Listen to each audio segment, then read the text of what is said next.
Nagsimula na ang ikalimampung ASEAN Foreign Ministers Meeting. Kabilang sa mga tinalakay ang aspeto ng seguridad, politika at iba pang issue sa rehiyon. May ulat on the spot si JP Soriano. JP! At Maris, sa mga oras ito ay formal na nga naumpisahan at nag-uumpisa ang 50th ASEAN Foreign Ministers Meeting kung saan nga tinatalakay ng mga foreign ministers ng ASEAN ang mga nauna lang napagkasunduan ng mga senior officials ng ASEAN kaugnay sa iba't ibang isyu ng rehiyon. At Maris, kanina nga ay sinalubong ni Foreign Affairs Secretary Alan Peter Cayetano ang mga foreign ministers ng ASEAN, pati na rin ay iba pang matataas na opisyal ng bansa.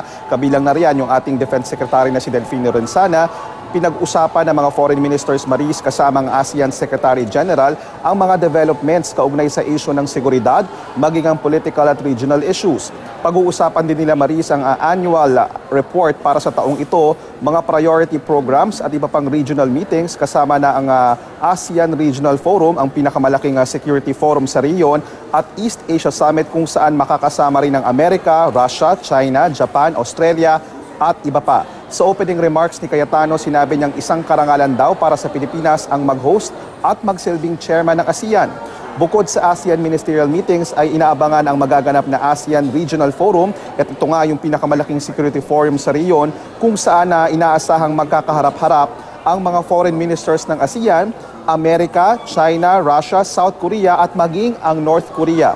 Dito pag-uusapan ng iba't ibang isyong kinakaharap ng rehiyon, partikular ang problema sa Korean Peninsula, dulot ng patuloy na ginagawang missile test ng North Korea at pagbabanta sa Amerika at iba pang kalapit na bansa.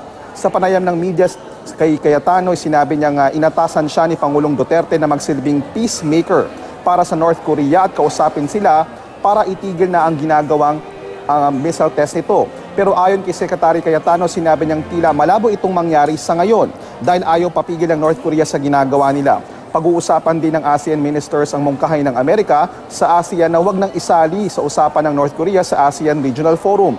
Pero bilang chairman, nais daw ni Cayetano na ma-maximize sana ang ASEAN Forum at magamit ang pagkakataong ito para masabi sa North Korea ang concerns ng bawat bansa.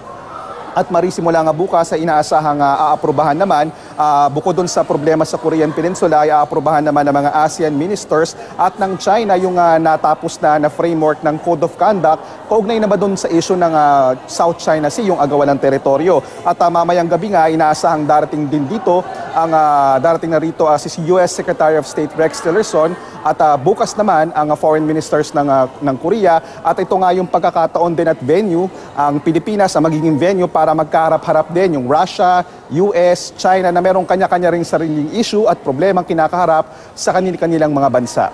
At yan muna ang latest mula rito sa ASEAN. Balik muna sa iyo, Maris. Maraming salamat, JP Soriano.